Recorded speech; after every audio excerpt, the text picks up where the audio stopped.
Hi everyone, I'm Eric and welcome to EA GameOn.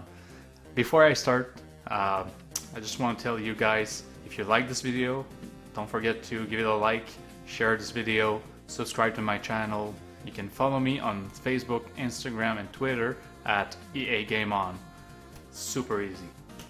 So, today, out of the archive, come on, give it to me. We're gonna talk about Cuphead. Cuphead is a run and gun indie video game developed and published by Studio MDHR Entertainment for the Xbox One and PC. This game, I'm gonna tell you, like, it is so awesome. And why it's awesome? Well, I'm gonna explain how amazing the game is, and I just love it. So the story. It's easy. It's Cuphead and Mugman, his brother. They're just having a happy life, and one day they want to go to the casino to play some dice game. And Cuphead was on his streaks, like he was winning round after round. And all of a sudden, there's a newcomer coming, and it's the devil himself, and he's the owner of the casino. And he wants to do a bet with Cuphead, and he's telling him, if you win that other game, I'm gonna give you all my loot in the casino, all the money. And if you lose, you guys give me your souls. Of course, the devil getting some souls. So Cuphead is grabbing the dice, throwing on the table, and of course he loses. And the devil is like, where's my souls? Cuphead is like, please, there must be another way to repay you, devil. And of course the devil say, yeah, if you give me all the people that run away from me, I need their souls. And basically those people are the bosses that you're gonna have to fight. First of all, you get that tutorial at the beginning that show you how to use your controls. After that, you jump in the game. The gameplay, you get like boss fights, and it's more like static. It's a static screen, so you can move around like left, right, jump, and you can shoot like in 8 different directions. You can up, down, left, right, but also like in diagonal, like up, right, left, and in the bottom down to left, right, diagonally. So yeah, so your bosses fight. Some of them it's like shmup. When you're in a little airplane, you're just going like straight all the way with the boss, like always moving forward. You shoot a crazy amount of bullets. You get your typical boss fights, and also you get like some levels. In those levels, it's like a platforming run and gun game, like style of like Contra style from back in the day. You just go and from point A to point B, finish the level. The controls in this game is really tight. It's so tight, it's like tight as your pants showing your junk. That's really tight. It's so good. So if you die, it's not because of the controls, it's because you suck or you did something wrong. The bosses, how they work, they have like different stages. So every time you die, you see pretty much where in that line, where in that timeline you were dead during that boss fight. So it shows you if you were close to the end, or if you were still at the beginning or in the middle, and you can see like all the different stages that when the boss transforms itself to something else. So it's always something new, and that with that same boss fight, adding new elements to it. So that's really good. Level designs for the platforming, it's really good too. Of course, it's hard.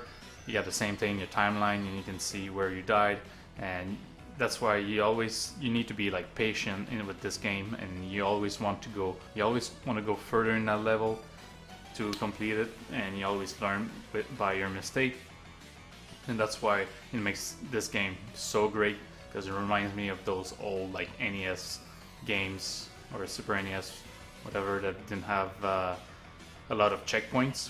You had to finish the level from A to B. And if you die, well, you start the level again from the beginning. The look of this game, it's amazing. It's like the 1930s cartoon look, and I love that style because it's so creepy sometimes, and it could be like super happy and super dark at the same time, and sometimes it's just straight up weird, crazy, bad shit, and you're like, damn, what the f is that?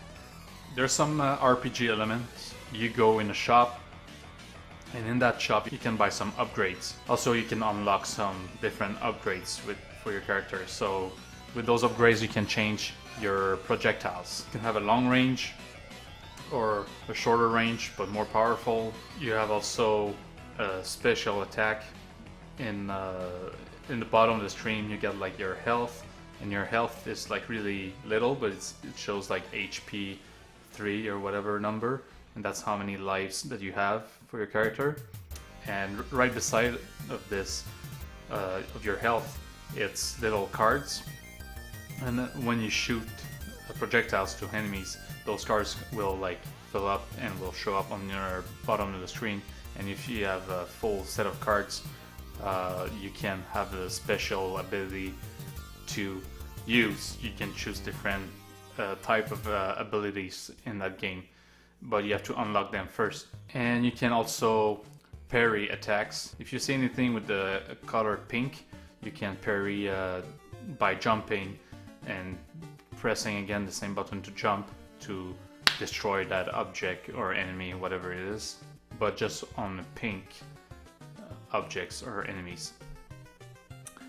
And this is awesome. The music, it's just nuts. It's like, again, 1930s jazz, and it's really like, it just pumps your blood and just want to keep fighting that boss. And for example, like, I love that the flower boss with that music. It's like, here goes.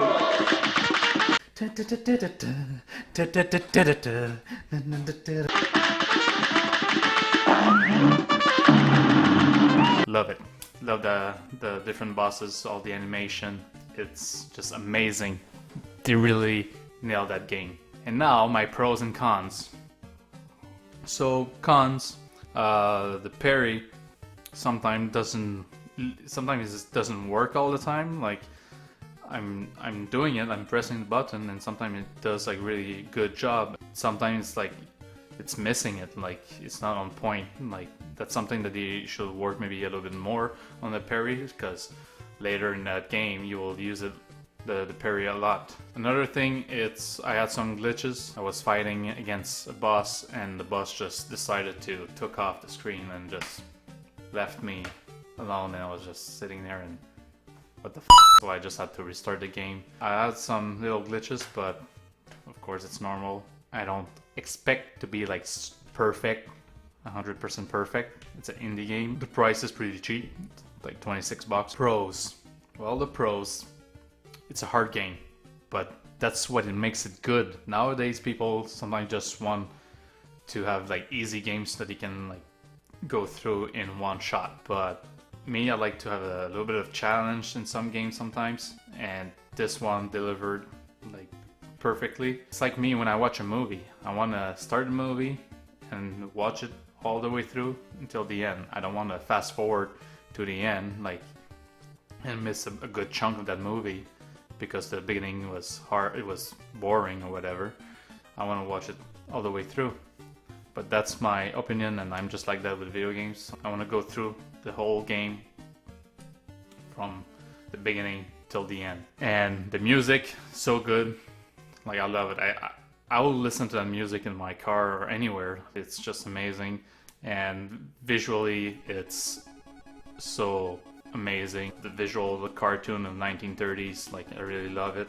And that's why, with all those reasons, I'm giving this game a 9.5 out of 10. And this game, man, is the shit. This game, it's like having sex without condom. You feel everything.